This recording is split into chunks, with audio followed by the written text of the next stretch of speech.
Well, actually, my first question has to do with the evolution of the questions that have been discussed. At first, there was a lot of, what about child molestation? What about the Holocaust? How this law of attraction doesn't work here or there? And that seems to have dropped away. You know why?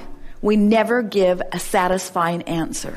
You never give a satisfying answer? Not to those questions. In other words, we never tell anybody what they really want to hear.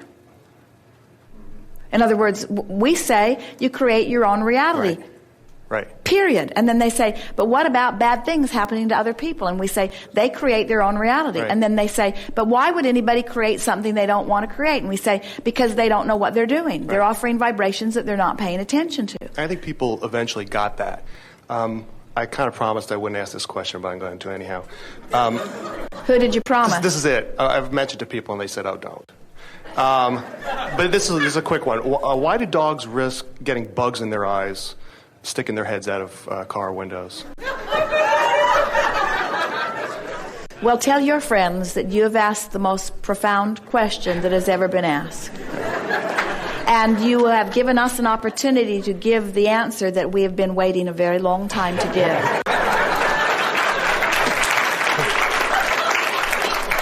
And that is because the contrast of the bugs in the eye is a small price to pay for the exhilaration of that ride.